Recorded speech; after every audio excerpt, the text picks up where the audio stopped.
Hey guys, Stealth here, and welcome back to Paddyfield.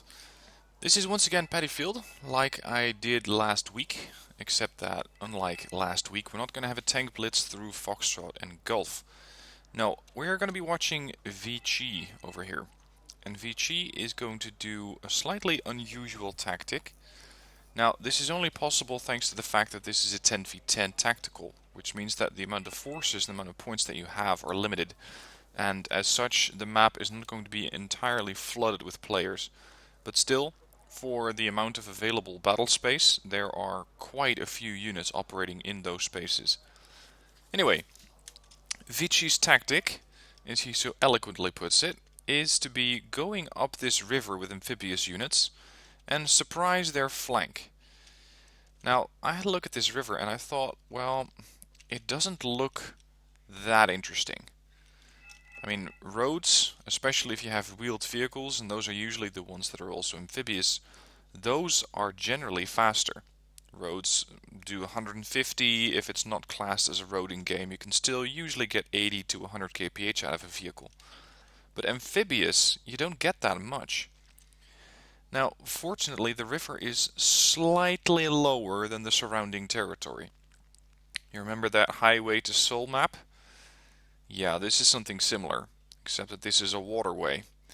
And the waterway is slightly sunk into the terrain, meaning that spotting is going to be less possible for the enemy. So, he's going in with amphibious forces. We have a BTR-90, two of those, a couple of BRDM-3s, again all amphibious, and a couple of 9K33 OSAs, again amphibious. Now the beauty of it is that these things also have pretty much the same speed. That is, both on-road, off-road, and in the water. And because they all have the same speed, you don't really have to be too cautious about micromanaging them. You can just send them all on their merry way down the river. Now, of course, it starts out with somebody already jumping ship. I'm not sure if that's exactly why he's called Skippy, but you be the judge of that. Anyway, we start out with a 9v10, blue 9, red. Actually, red also has 9. Apparently, this is one of those servers where you can actually go with a 9v10, and the game will allow you to launch. That can be an advantage. It can also be a severe disadvantage, because while you do start with slightly more points, you also have to micromanage slightly more units. Anyway, off we go. BRDM-3 is already very keen on taking to the water. And these things all have an off-road speed of 150 and an amphib speed of 40. The only ones that are slightly faster in the water are the BTR-90s at 50 kph. And thanks to very good autonomy in all of these units, this is 800, the BRDM-3 is 600, and the OSA is 500. Even if you are deploying them through the water, you don't really have to be too nervous about whether they're going to be making it there without a resupply. They'll generally make it, especially on a map like this, where it's not too big. I mean, if you were to take these vehicles straight to the point and try to cross from one end to the map to the other through the water, yeah, you might run into issues there. But here, not so much. Now, as he's making his water crossing, his allies on the left are pushing forward, deploying infantry quickly. I believe we even have a heavy coming in. No, we have a going out. Because why would you go to the battle? This T-72BU is apparently not too interested in taking the fight to the enemy, and is instead relocating to a yet undisclosed flank. I'm not really sure where he's headed. Then again, we're not here for T-72BUs. Never mind. The T-72BU is crossing the bridge and heading over to the other flank where he can support these units. Now, as he's making his way forward, these vehicles are holding position. These are the faster BTR-90s. They're waiting for their escorts. This BRDM-3 tries to narrowly park itself between them. Doesn't really work. Look at that. Game, 4 years old. I'm still really hoping for a Wargame 4. I'm still not sure if we're going to ever see it. And people keep asking me that. Will we see a Wargame 4 at some point? The answer is possibly. But from what I've been able to gather, the developer of Wargame Red Dragon, so that's Eugen, they no longer have the license to produce content for this game or for the Wargame series. That means that the license has reverted to Focus, the publisher. And Focus apparently does not seem to be too intent on giving out that license to another studio, again, from what I've been hearing. So another Wargame title is not that likely anytime soon. And this is also why I believe you will not be seeing any further content for Wargame Red Dragon. No further DLCs, no new maps, nothing. Anyway, let's see how far he can get up this river without being detected. Of course, I will not be switching to NATO, because the moment I do that, the loss list is going to get overwritten for Vici. And I'm really interested to see what exactly he can get from this kill, or from this particular approach. Now it looks like he might have been spotted, because both Mix and 003 have been detecting him, or at least I think so, with Cobras. Fortunately, his right flank is more or less secure. We at least have a couple of spotters there and an M84AN. The T-72BU has taken to a completely different side of the map and is coming in from the far west side. I mean, he's, I suppose you could say, west/middle, but this is far west. The one thing I'm concerned about is that he does not have any sort of AA. So the moment they spot a T-72BU, even a single helicopter could take out the BU. And these might contain infrared AA. Even if they do, it's likely not going to be enough. Let's see what's happening on the other side of the map. Right flank's not seeing too much activity, or at least it may have seen some. Blue 4 is slightly leading, so we have taken some losses here or there. And apparently, Blue is also quite aware of the push that's coming over the west flank. They are countering with a couple of AMX PRIs. And the question is, where is their accompanying infantry? Did these things get offloaded early and are they just empty transports serving as a picket line? Or is the infantry somewhere inside these tree lines? T-72BU still pushing forward. At this point still has more than half of its fuel left, but I'm still quite concerned for this tank. And apparently, with good reason, because the moment that that Thunderbolt spots the T-72BU, you can quite easily take it out, even with a Thunderbolt. Now at this point, Vici has finally arrived with his units, and is starting to cause havoc on their flanks here. You can see a couple of 10-pointers going up there. Just watch his score. At the moment he already has 75 points. And of course these woods are generally not too heavily defended. It really depends on how far Red is able to push here, or the team that spawns on this side is able to push.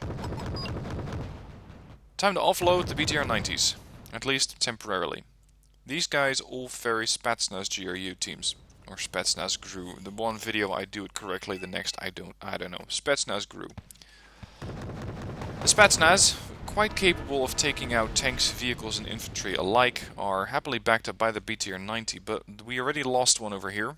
This Spetsnaz unit is getting quite worried as their smoldering wreck of the BTR-90 is slightly behind them. Let's see if we can find the target that actually inflicted the damage on these guys. And again, Blue 4 at this point definitely knows they're there. The question is, what are you going to do about it? Because right now, there's not that much to do. I'm going to pause it here and quickly draw attention to this side of the map, where we have a Centurion marksman, and I'm not sure if you saw it, but there was a command vehicle.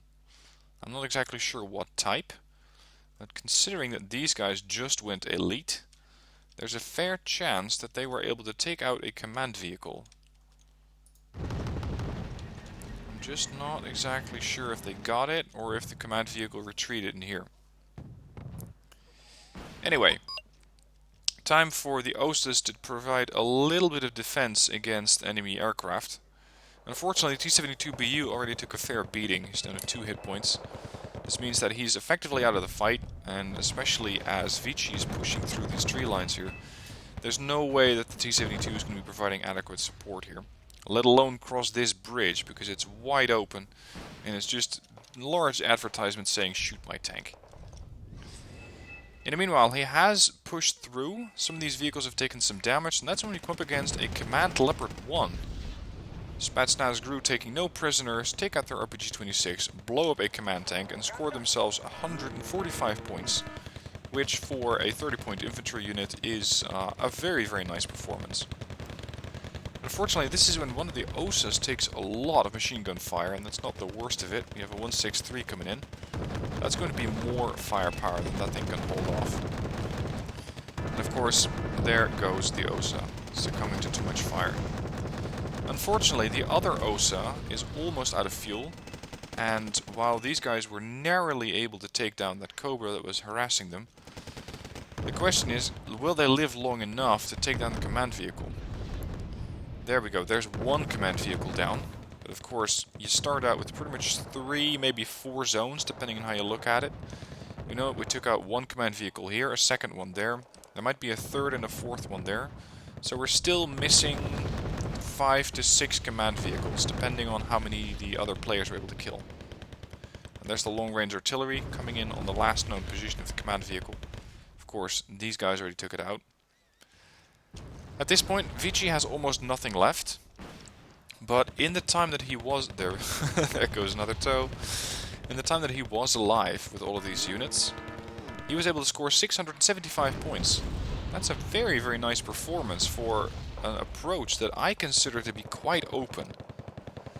Now, unfortunately, this is when the Spetsnaz Gru finally get overwhelmed, but not before taking out one final transport and ending up on a score of 685.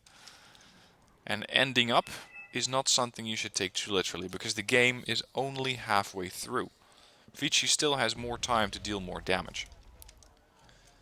On the right flank, the conflict is very, very light. It seems to be focusing much, much more around this particular area, where we saw that command vehicle go down. Apparently somebody even decided to fire cluster artillery at it. Was that red 4? No, that must have been blue. Interesting. Red is pushing back with a whole bunch of infantry, trying to secure these woods against any potential aggressors here. I think that the KCT, if that's what it was, back here is still alive, so that should give the Motorschützen something to work with. And in the meanwhile, let's see if the T-72BU is still with us. Yes, it is, and it is being repaired, finally.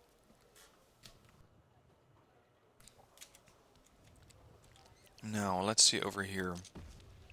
One unit of infantry coming out. Kutai 90, or actually Kutai Standard. The question is going to be, who gets more fire support in? We're going to have an XA-105 coming in. But the Strelki do have the cover. And so far, it seems like the Kutai are not getting any sort of assistance. No fire support vehicles, no autocannons, nothing is providing the backup. Whereas the Modestrelki do get some backup. And this XA-185 is pretty much getting a bunch of target practice on Kutai. There we go. Now, interestingly, that Thunderbolt comes in once again, takes out the T-55, gets immediately evac'd. You can see that the guy either elited his unit or came in with an elite unit right out of his deck. They were able to more or less push back on this area, and at least secure these woods, but not without taking heavy losses. Blue is only at slightly under 1,000, and red is at 2,040 points. And if they're able to scout out that T-72BU, once again they can easily take it out. Now, I'm a bit torn on the performance of the T-72BU here. Normally you see them operating here, where, for example, on this triangular section of woods you can provide quite a bit of fire support and withdraw to within the closer confines of these woods if you are getting attacked. The same cannot be said for these positions, especially if you don't have any AA with you. There's too much tree cover, there's too many ways for infantry to get close, and there's definitely not enough AA nor recon left to secure the survival of the T-72BU here. So the question is he going to be able to hold this unit here? Does he need to move it about? You be the judge. Let me know in the comments, where do you think the T-72BU should be going next? Now at this point, interestingly, we barely have any blue 4 units spotted. There are definitely quite a few blue 4 players left. Skippy left early. I think RTAF has also left. But other than that, I'm not too sure who has. The guy who had, I think, the command leopard here has also decided to go. But I'm not really sure how many blues we have left. Judging by the red 4 points and the red 4 players, I'd say we still have most, if not the entire team here. At this point, Vici is once again on the offensive. He's taking a couple of BTR-70 Jalos as well as a BRDM-3 forward. Now the Jalo are capable, at least at medium range, to spot for themselves. And with a very high rate of fire and a pretty punchy gun at 9 AP, you can actually do quite some damage.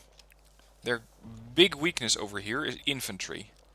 The BRDM-3 might be able to deal some damage against the infantry, but again, it's too close to the fire. If there is enemy infantry and it's up close, like that, they're going to very quickly spot it, take it out with one RPG, and just leave you hanging without a recon. That was a Kutai unit, who's immediately being withdrawn to within the woods.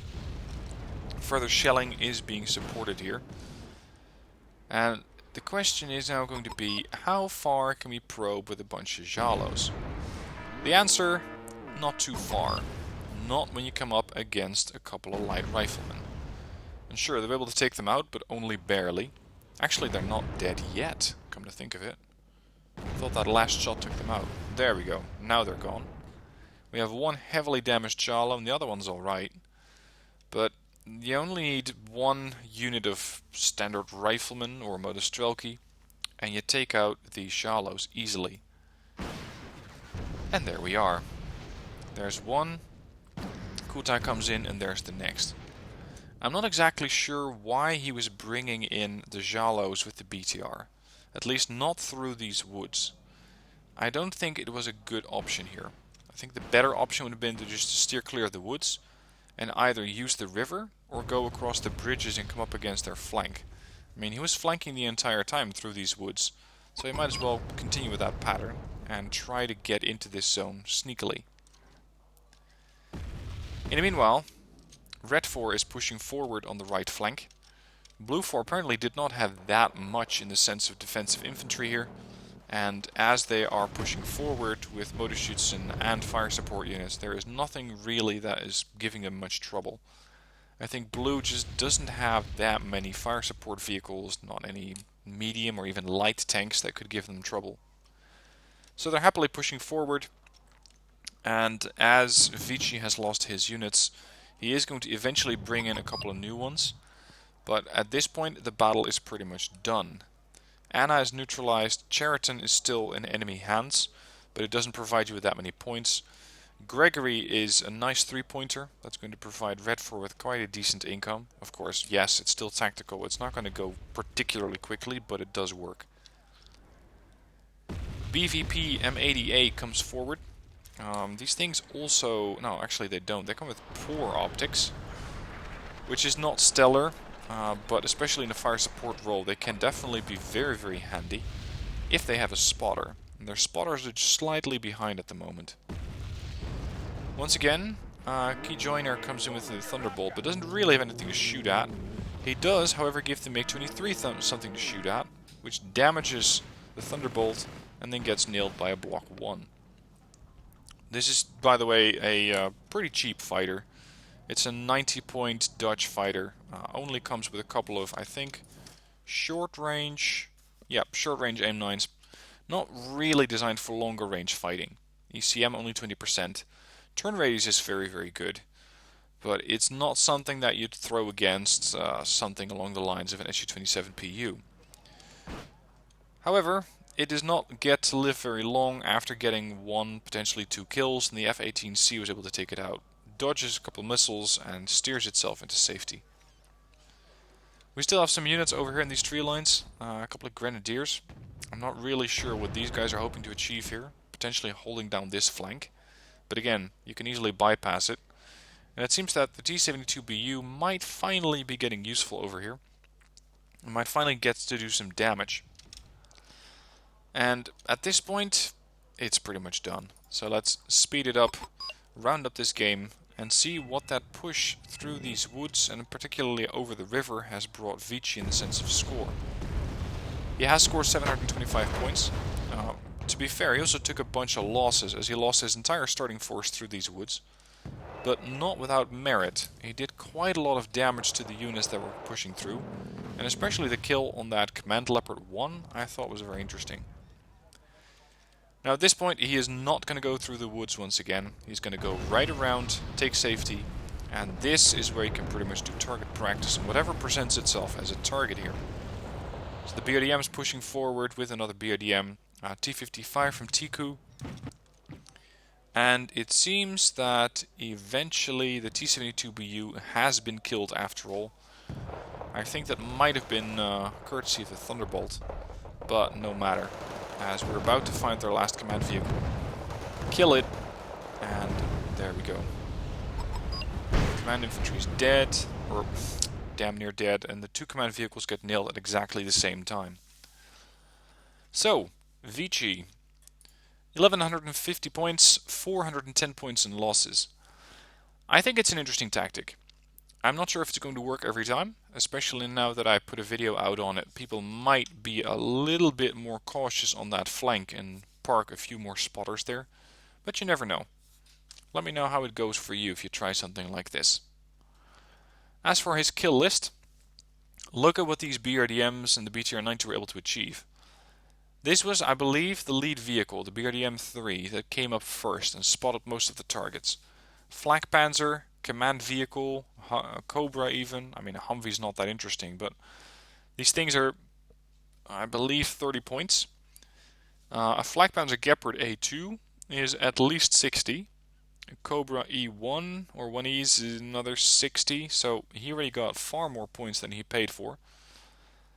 Spetsnaz Gru, able to take out the Command Leopard, able to take out some infantry and a couple of transports, but not really that many kills. But again, these units only cost you 30. A Command Panzer Leopard 1 is going to only set you back 145 points. So these guys, just by getting that kill, already paid for themselves almost 5 times. BTR-90, a couple of OSAs got some kills, but not nearly as many as he was probably hoping for. Jalo pushed through, did some damage. The other BRDM-3 that came in at the end of the match was able to take out some vehicles, including a command vehicle, and the last BTR Jalo also got the command unit. So all in all, he was able to take out 4 command units with the forces that he deployed, most of which are just light wheeled vehicles. I think the most heavily armored unit that he had was either the BRDM-3 or the BTR-90. 2 points of armor at the best. Still, 1150 points, and with that, he was top scoring player on his team. As for losses, he took one loss which I found interesting. I didn't really cover it from the ADATs at the start of the match.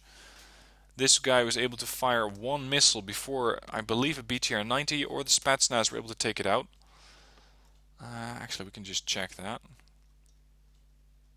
No, he didn't take it out. So it might have been an ally firing at it. A couple of Dutch forces here taking out the OSA and the BTR-90, again probably up close. There was even a Nighthawk in play. I never even saw that thing, but then again that's sort of the point of the aircraft. The Thunderbolt was able to take out the OSA. A bit of a risky play. I'd never really fly a Thunderbolt into enemy AA like that, but one OSA at close range to your base, you can probably get away with it. Spetsnaz Gru, again, taken out by Dutch forces. And the Kutai 90 were able to take out the Jalo. I think this is one of the last ones that went into those woods. And at the long last, the MiG-23ML, without getting any single kills, was getting shot down by the Block 1. So, interesting tactic. Let me know what you think about it down in the comments. If you have an interesting gameplay of your own, be sure to send it in through the description down below. And other than that, thank you for watching. Hope you have a good day. See you soon.